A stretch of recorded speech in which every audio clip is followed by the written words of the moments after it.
जय गुरुदेव। सतगुरु का हुक्म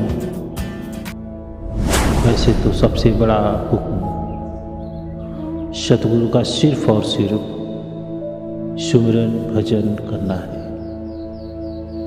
पर इस सुमिरन भजन पर बैठना इतना आसान नहीं है। इसलिए जो सतगुरु हमें हिदायतें देते हैं वे भी हुक्म के अंतर्गत ही आते हैं। हमें नामदान के समय ही सतगुरु सब समझा देते हैं कि क्या करना है और क्या नहीं करना है। हम अक्सर कहने को कह देते हैं कि हम सत्संगी हैं, पर क्या हमने कभी विचार किया क्या हम वाकई में सत्संगी हैं? अगर हैं तो बहुत बड़ी बात है। जो सचमुच अंदर में लीव लगा चुके हैं, सत्संगी बन चुके हैं, उन्हें तो मुकर्रर रखें। चाहे बाहर हो या आंतरिक, सतगुरु का हुक्म मानना सबसे बड़ा धर्म है। एक बार की बात है कि सावन सिंह जी महाराज की तबीयत खराब हो गई। उन्हें अमृतसर लाया गया था। दिनों भारत और पाकिस्तान के बीच झगड़ा चल रहा था।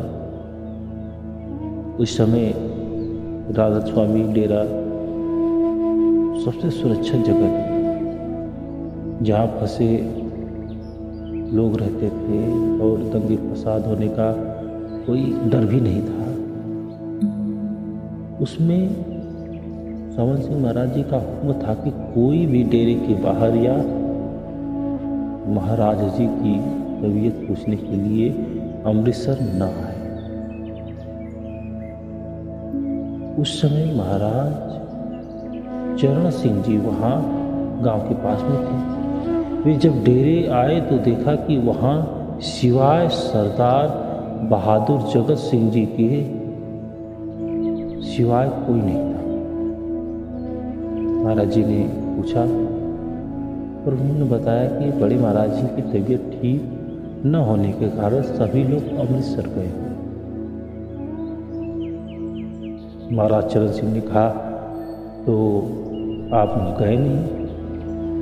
सरदार बहादुर सिंह जी ने कहा नहीं, मैं अपने सतगुरु का हुक्म कैसे तोड़ सकता हूँ। उन्होंने हुक्म दिया था कि डेरा छोड़कर कोई नहीं जाए। महाराज चरण सिंह ने कहा कि अच्छा आप इसलिए नहीं गए। खैर अब ये हुक्म तो यहाँ उन्होंने जो कहा था आपने माना, मैं भी आ गया, मैं हो आता हूँ। जब महाराज चरण सिंह अमृतसर बड़े महाराज जी के पास पहुँचे मिलने के लिए तो महाराज जी ने पूछा कि गांव से सीधा यहाँ आए हो या ब्यास गए थे? महाराज चरण सिंह ने कहा जी मैं ब्यास गया था, वहाँ सिवाय सरदार बहादुर सिंह जी के अलावा कोई नहीं था। बड़े महाराज जी ने कहा तो मैं उनको अपने साथ क्यों नहीं लाए? महाराज चरण सिंह ने कहा कि जी मैंने उनसे कहा, पर वो बोले कि गुरु का हुक्म है कि डेरा छोड़कर कोई नहीं जाएगा और मैं हुक्म का पालन कर रहा हूँ। वो रुक गए। यह सुनकर बड़े महाराज जी को दिल भर आया। उन्होंने कहा यही एक सच्चा शिष्य है, बाकी सब कह के चुप हो गए। और क्या उसके बाद सब जानते हैं कि बड़े महाराज जी ने फिर सरदार बहादुर जी पर इतनी दया मेहर की कि रूहानियत से भरपूर कर दिया। गुरुगद्दी का अधिकारी नियुक्त किया। जो हुक्म में रहता है सतगुरु की मेहर उसके ऊपर हमेशा रहती है। ये बात और हमें बड़ी सीख देती है। हुक्म अंदर सभी को मानना चाहिए। हालांकि सतगुरु के हुक्म में सब कुछ होता है, जो नहीं मानते उन्हें तकलीफों का सामना करना पड़ता है। जय गुरुदेव।